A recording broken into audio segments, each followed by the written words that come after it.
شاید وہ یہ کہنا چاہ رہے ہیں کہ اللہ تعالیٰ بڑا غفور رحیم ہے، جو مرضی کر دے رہو بخشش ہو ہی جانی ہے.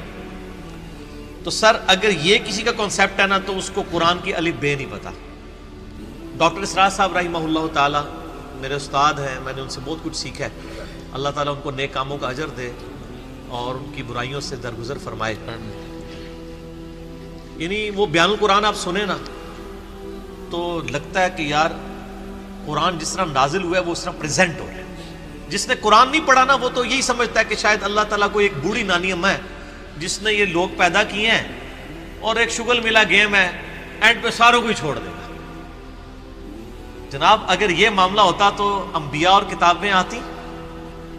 امام محمد غزالی نے کیمیائے سعادت میں لکھا ہے کہ جو علماء ممبروں پہ چڑھ کے لوگوں کو یہ بتا رہے ہیں نا کہ اللہ تعالیٰ بڑا غفور الرحیم ہے اور وہ سب کو بخش دے گا چاہے جس طرح کی مرضی زندگی گزارو، وہ اصل میں یہ بتانا چاہ رہے ہیں کہ اللہ تعالیٰ کے پیغمبر جھوٹے تھے نعوذ باللہ، ان کے ساتھ جو کتابیں نازل ہوئیں، یہ اس میں جو وعیدیں آئی ہیں کہ جو نافرمان ہیں ان کو دوزخ میں جھونکا جائے گا، یہ سب کا سب جھوٹ ہے اور وہ یہ صحیح کہہ رہے ہیں. پھر امام غزالی کہتے ہیں ایسے علماء واجب القتل ہیں. میں آج کے کسی میٹھے میٹھے مبلغ کے اوپر قتل کا فتویٰ نہیں لگا رہا. امام غزالی کہہ رہے ہیں کہ جو اس قسم کی رحمت کی آیات سنا سنا کر ان کا غلط مفہوم بیان کر کے خدا سے دور کر رہے ہیں. یہ تو یہودیوں کا یہی تو عقیدہ تھا. سورۃ البقرہ میں آتا نا وہ کہتے ہیں کہ ہمیں اللہ تعالیٰ چند دنوں کے لیے ڈالے گا دوزخ میں پھر نکال لے گا، ہم تو اللہ کے چہیتے ہیں. اللہ تعالیٰ ماتا تم نے کوئی عہد لیا ہوا ہے اللہ سے؟ سورہ بقرہ شروع میں اسی لیے ہے کہ تم سے ایک پہلے تم سے زیادہ لاڈلی امت تھی، اس حوالے سے کہ اس میں زیادہ پیغمبر آئے، 3 کتابیں نازل ہوئیں، تورات زبور انجیل. لیکن جب انہوں نے ہم سے روگردانی کی تو ہم نے دیکھو اسے ضربت علیہم الذلہ والمسکنہ، ان پہ ایسی ذلت اور مسکنت آج تک طاری ہے. تو سر یہ باتیں کرنا تھانے دار والا معاملہ نہیں. قرآن کا اسلوب بھی بڑا سخت ہے، اس میں کوئی شک نہیں. اور میں اکثر بتاتا ہوں 2011 کی بات ہے، ہمارے محلے میں ہی ایک مسجد یعنی لڑکیوں کا ایک مدرسہ ہے اہل حدیث کا. وہاں پہ ایک آنٹی ہیں جو ڈاکٹر فرحت ہاشمی کی کلاس فیلو ہیں، اسٹوڈنٹ نہیں کلاس فیلو ہیں. تو وہ رمضان میں دورہ قرآن کرواتی تھی. تو میں نے اپنی وائف کو کہا، اس وقت 3 بچے تھے ماشاءاللہ 4 ہیں، میں نے کہا میں بچے سنبھالتا ہوں، تم نہ رمضان میں پورا قرآن گو تھرو کرو. وہ صبح 9 سے لے کے 12 بجے تک ایک پارہ کور کرواتی تھی، پورے رمضان میں قرآن ختم.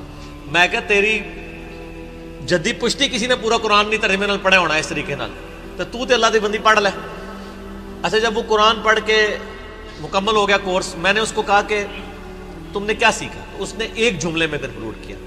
اس نے کہا جی مجھے جس خدا کا تعارف کروایا گیا تھا نا اس معاشرے کی طرف سے اور میرے ماں باپ کی طرف سے، وہ خدا کوئی اور ہے، اور جو خدا قرآن میں ہے نا وہ کوئی اور ہے. میں نے کہا کیا مطلب؟ اس نے کہا خدا تو بڑا ڈاڈا ہے. یہ تھانے دار اور یہ وہ اس طرح کے ٹرمز ڈیوائز کر رہے ہیں. آپ ذرا قرآن تو پڑھ کے دیکھیں. قیامت کے دن اللہ نے اپنا نام کیا رکھا ہوا ہے؟ للہ الواحد القہار. لمن الملک اليوم للہ الواحد القہار. آج کے دن کس کی بادشاہت ہے؟ اس اکیلے قہار کی جو سب پہ چھایا ہوا ہے. سورۃ المومن میں آتی ہے آیت، جسے سورہ غافر بھی کہتے ہیں. پھر صحیح بخاری میں حدیث ہے، نبی صلی اللہ علیہ وآلہ وسلم ایک چوراہے سے گزرے، کچھ اصحاب جو ہیں وہ ہنس رہے تھے. آپ رک گئے. آپ نے فرمایا جو کچھ میں جانتا ہوں نا تم جانتے ہوتے تو بہت کم ہنستے، زیادہ روتے.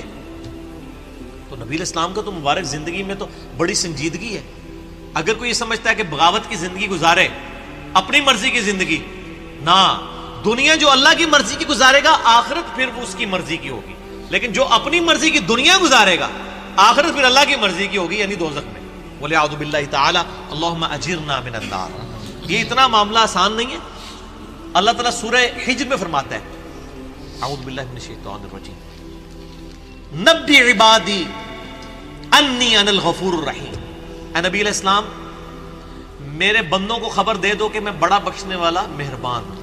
لیکن پھر ساتھ ہی فرمایا کہ ان کو یہ بھی بتا دو کہ میرا عذاب وہ بھی بہت سخت ہے. بیلنس کرو.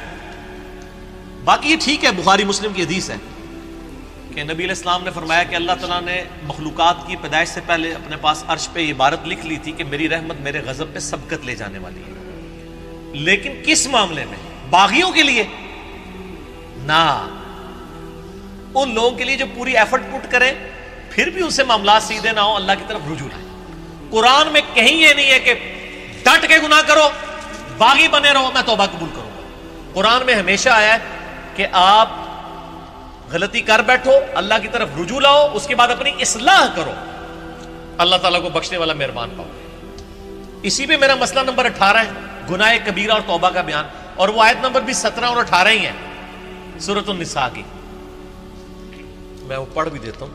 اعوذ باللہ من الشیطان الرجیم، بسم اللہ الرحمن الرحیم۔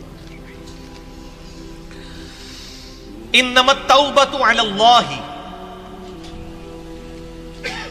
اللہ کے ذمہ ہے ان لوگوں کی توبہ قبول کرنا۔ کن لوگوں کی توبہ؟ للذین یعملون السوء بجہالۃ، جو گناہ کر بیٹھے جہالت میں، انجانے میں ان سے غلطی ہو جائے، گناہ ہو جائے، ثم یتوبون من قریب، اس کے بعد فوراً توبہ کر لے کہ یا اللہ غلطی ہو گئی، کو فجر کے بعد لیٹ اٹھا کہ یا اللہ معاف کر دے، کوشش تھی، الارم نہیں سن سکا، میں ابھی پڑھتا ہوں، مجھے معاف کر دے، اس طرح۔ تو جو پڑھے ہی نہ، اوکے جی اللہ تعالیٰ نے کہا میں بڑا غفور رحیم ہوں۔ پورے قرآن میں میرا چیلنج ہے طارق جمیل صاحب کو بھی، میں ان کی بڑی عزت کرتا ہوں، بلکہ سب سے زیادہ میں نے ان کا دفاع کیا ہے جب ان کے خلاف ناسبیوں نے بھونکنا شروع کیا ہے۔ میں ان سے بڑی محبت کرتا ہوں، میں ایسٹ سمجھتا ہوں امت کے لیے، لیکن میں طارق جمیل صاحب سے پوچھتا ہوں پورے قرآن میں کہاں لکھا ہے کہ باغی رہو تو میں معاف کروں گا؟ قرآن تو کہہ رہا ہے اللہ کے ذمہ ان لوگوں کی توبہ کا قبول کرنا ہے جو جہالت میں گناہ کر بیٹھے، ثم یتوبون من قریب، اس کے بعد فوراً توبہ کر لیں، فاولئک یتوب اللہ علیہم، پس ایسوں کی توبہ ہے، اللہ فرماتا ہے میرے ذمہ۔ وکان اللہ علیما حکیما، اور اللہ تعالیٰ علم والا اور حکمت والا ہے، علم ہے اس کے پاس لیکن اس کی حکمت ہے، ڈھیل دیتا ہے کہ چلو توبہ کر لیں۔ اور اگلی آیت وَلَيْسَتِ التَّوْبَةُ، اور اس کی تو کوئی توبہ قبول نہیں ہوگی، یہ میں نہیں کہہ رہا ہوں طاہر جمیل صاحب، یہ اللہ کہہ رہا ہے، لِلَّذِينَ يَعْمَلُونَ السَّيِّئَاتِ، جو کہ گناہ کرتا ہے، حَتَّى إِذَا حَضَرَ أَحَدَهُمُ الْمَوْتِ، یہاں تک کہ جب اس کی موت کا وقت آ جاتا ہے، قَالَ إِنِّي تُبْتُ الْآن، وہ کہتا ہے یا اللہ میں اب توبہ کرتا ہوں۔ وَلَلَّذِينَ يَمُوتُونَ وَهُمْ كُفَّارٌ، اور نہ ہی ان کی توبہ قبول ہوگی جو کفر کی حالت میں مرے، یعنی وہ پہلے مسلمانوں کا ذکر ہو رہا ہے، کافروں کو اللہ نے الگ کر دیا ہے، یعنی ایسے مسلمان جو موت کے وقت توبہ کریں ان کی بھی توبہ قبول نہیں اور کافروں کی بھی۔ اولئک اعتدنا لهم عذابا الیما، ایسے لوگوں کے لیے ہم نے دردناک عذاب تیار کر رکھا ہے۔ اللہم اجرنا من النار، اللہم اجرنا من النار، اللہم اجرنا من النار، اللہم من احییتہ منا فاحیہ علی الاسلام ومن توفیتہ منا فتوفہ علی الایمان۔ تو یہ تو دیکھ لیں، یہ تو قرآن کی ڈاکٹرائن ہے، آپ اس کو تھانے داری والی معاملہ کہہ رہے ہیں اور یہ کر رہے ہیں۔ باقی ٹھیک ہے کہ اگر ایک بندہ گناہگار ہے آپ اس کو یہ کہیں کہ توبہ کر کے اللہ کی طرف آؤ، وہ 99 قتل والا واقعہ بھی ہے نا بخاری مسلم میں، ہم نہیں کہہ رہے مایوسی پیدا کریں، لیکن ہم کہہ رہے ہیں خام خواہ لوگوں کو امیدیں بھی نہ دلائیں۔ اور جو سیدنا علی کا قول ہے کہ انسان سویا ہوا ہے جیسے ہی مرے گا جاگ اٹھے گا، اوہ یہ کیا ہو گیا، اینا نہ ہو جائے، کام نہ پا دو، ڈرانے میں ہی عافیت ہے نا۔ اور آپ کا ڈر کا غلبہ ہی ہوگا تو تب آپ گناہوں سے بچیں گے، صرف خوشخبریوں سے نہیں بچیں گے، ٹھیک ہے۔ میں آپ سے کہتا ہوں اگر دنیا میں یہ آفر کی جائے اللہ کی طرف سے کہ جو مرضی یاشی کرو عذاب کوئی نہیں ہوگا لیکن جنت نہیں ملے گی، سارے کہنے کے جنت ہی کئی لوڑ آتی ہے، جنت بنا لینا، پریکٹیکل چیک کر لیں۔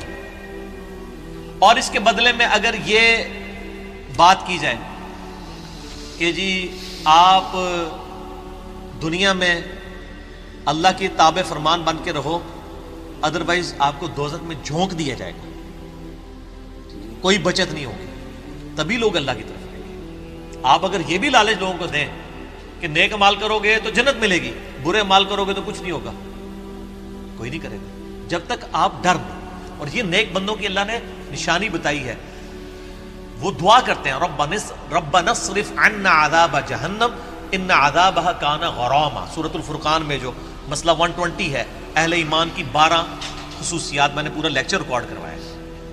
ایک خصوصیت یہ کہ وہ دعا کرتے ہیں اے اللہ ہم سے دوزخ کا عذاب پھیر دے، وہ تو ہمارے گلے کا پھندا بن چکا ہے، لٹکتی تلوار ہے۔ اہل ایمان تو ہر وقت ڈرتے رہتے ہیں۔ اللہم اجرنی من النار کیوں وظیفہ تعلیم کیا گیا ہے؟ جامعہ ترمذی میں حدیث ہے، سیدنا عثمان جن کو 3 دفعہ جنت کی بشارت ملی ہے، جب قبرستان جاتے تھے اتنا روتے تھے کہ داڑھی آنسوؤں سے تر ہو جاتی تھی. لوگ کہتے تھے یہ کیا؟ تو انہوں نے کہا میں نے نبی علیہ السلام سے خود سنا ہے کہ قبر آخرت کی منزلوں میں سے پہلی منزل ہے.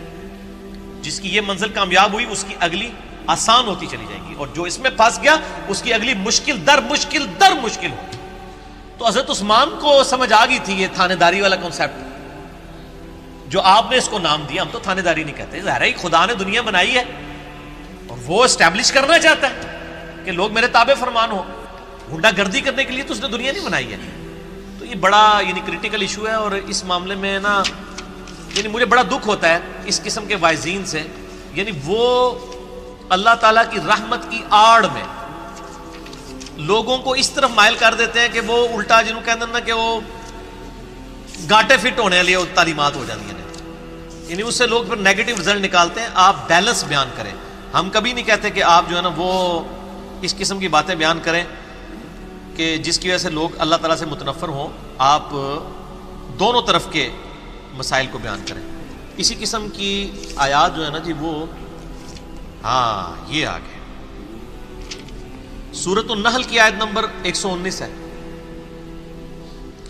ثم ان ربک للذین عملوا السوء بجہالۃ، پھر اس کے بعد تمہارا رب ان لوگوں کے بارے میں جو جہالت میں گناہ کر بیٹھے، جو لوگ ثم تابوا اس کے بعد وہ توبہ کر لیں، من بعد ذالک گناہ کرنے کے بعد، واصلحوا اور اپنی اصلاح کر لیں، ان ربک من بعدھا لغفور رحیم، بے شک اللہ تعالیٰ اس کے بعد ضرور غفور رحیم ہے. کس کے بعد؟ جو اللہ کی شرطیں پوری کرے گا. کیا شرط ہے؟ جہالت میں گناہ ہوا، پھر اس کے فوراً بعد توبہ کی اور اپنی اصلاح بھی کر لی. خالی چھڑی توبہ نہیں. یا ایھا الذین آمنوا توبوا الی اللہ توبۃ نصوحا، اے ایمان والو اللہ کی طرف ایسی توبہ کرو جیسا کہ توبہ کرنے کا حق ہے. اب یہ ڈاکٹرائن کلیئر ہوگی. جو توبہ کرے وہ اصلاح کرے، ان ربک بے شک تیرا رب من بعدھا اس کے بعد لغفور رحیم ضرور بخشنے والا مہربان ہے. میرا چیلنج ہے، قرآن میں کہیں یہ نہیں ہے کہ آپ باغی ہو جائیں اسی طرح زندگی گزاریں. ترمذی میں روایت ہے کہ موت کے غرغرے سے پہلے توبہ قبول، لیکن کس کو پتا ہے کہ کس وقت موت کا غرغرہ آ جائے گا. تو اس قسم کی باتوں سے ڈیسیو نہیں ہونا چاہیے. ایسے وائزین کی ان کو بھی سمجھانا چاہیے، اور میں ان سے یہ کہوں گا قرآن پڑھیں تو آپ کو پتا چلے گا کہ آپ کی ڈاکٹرائن جو ہے وہ بالکل کتاب و سنت کے خلاف ہے. ٹھیک ہو گیا.